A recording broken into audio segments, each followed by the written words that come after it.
hors-série de l'arbre à châle, c'est-à-dire un pull et son châle. Ou un pull à chaque pull, son châle. Voilà. Donc, comme j'ai déjà dit, je me répète, en fait, il y a une problématique en tricot avec les châles qui est d'accorder les couleurs et d'avoir des châles qu'on peut porter. Ou alors, de réfléchir, soit quand on fait un pull, quel sera le châle qu'on pourra mettre avec, soit quand on fait un châle, quel pull on pourra mettre avec. Donc, c'est pas toujours évident. Et pour moi, c'est important. En fait, je porte mes châles quasiment toute la journée à l'école. Donc, si c'est dépareillé, je le mettrai pas. Donc, voilà le problème qui s'est posé à moi. Je pense que depuis l'année dernière, je fais attention à ça et je me suis fait des pulls blancs, 2, et un gilet blanc pour pouvoir associer les châles qui étaient vraiment pas évidents. Et dans l'autre sens, je me suis aussi mis à tricoter des pulls blancs, donc je viens de le dire, je me répète, pas des pulls aussi unis en fait, parce que j'avais énormément de pulls soit à rayures, soit avec des laines à speckle, soit avec des laines variées, et très peu de pulls unis. Donc évidemment, un pull uni, c'est beaucoup plus facile à porter avec un châle, toutes les couleurs. Voilà, parce que j'aime quand même ce qui est très flashy. Donc, si on part sur aujourd'hui, donc le premier duo, j'ai tricoté donc, le Laurel, dont j'ai déjà parlé plusieurs fois. Le Laurel, je l'ai tricoté en novembre 2023 en Baby Alpaga de Lange. Bon, ça, vraiment, dans tout ce que j'ai tricoté, je crois que franchement, c'est la laine la plus douce. Ouais. C'est un alpaca qui ne gratte pas du tout, du tout, du tout. Alors, il est un peu cher, hein, je ne sais pas le prix, je vais regarder à combien il est la pelote. L'alpaga de Lange, il faudrait que je prépare ça la prochaine fois, ce serait plus facile que de regarder au dernier moment. C'est le Baby Alpaga. Je ne sais pas si elle existe encore. Si elle existe encore. Bon, sur les ciseaux magiques, parce que c'est le premier qui m'est donné par le moteur de recherche, elle est à quasiment 10 € les 50 grammes. Voilà, donc je ne sais pas combien de grammes il m'a fallu, mais bon. Donc voilà, après c'est un cropped. Et vraiment, non mais il n'y a pas, c'est vraiment hyper doux et surtout, ça gratte pas. Et l'alpaga en général, ça gratte quand même un petit peu. Donc, ce Laurel, je l'ai tricoté en 3,75 avec pour laine contrastante la sock, bon je ne sais plus le nom, 85,15 de Tricot et Stitch dans le coloris Mabon. Donc, je l'ai fait court pour pouvoir mettre avec une robe. Donc là, j'ai un pantalon, mais voilà. Et donc, au départ, une fois que j'ai fait ce pull, en fait, j'avais un châle du commerce blanc, blanc écru, que je pouvais porter avec et c'était tout. Et j'étais un petit peu dégoûtée parce que il est bien ce châle du commerce. En plus, il m'avait été offert par ma marraine, donc comme elle n'est plus de ce monde, j'y tiens beaucoup, mais n'empêche que c'est pas un châle tricoté. Et il me restait, en fait, assez de Baby Alpaga et assez de Stitch Mabon pour faire un petit châle.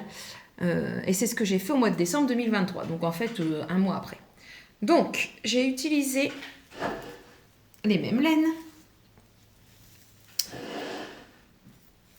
On voit mieux d'ailleurs les nuances du Mabon, on les voit mieux avec le jersey du châle que sur le jacquard. Il est magnifique.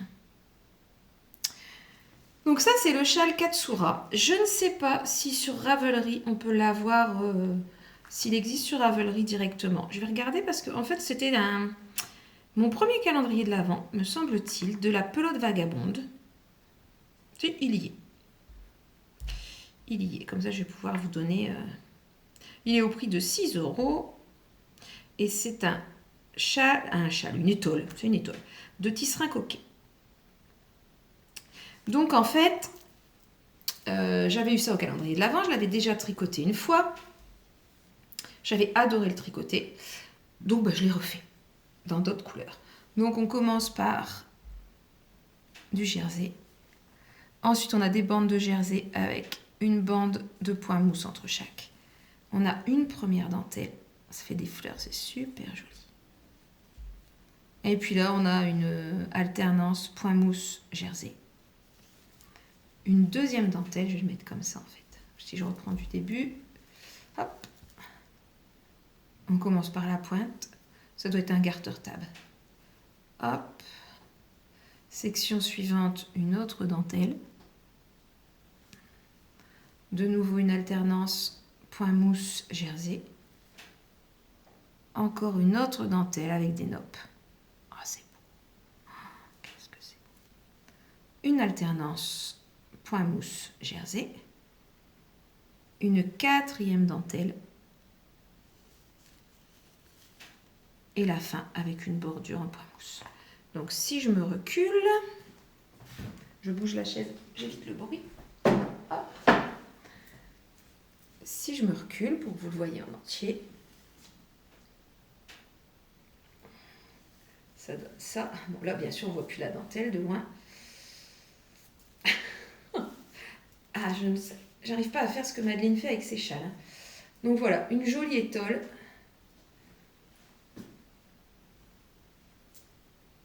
Qui est raccord avec le pull. Voilà.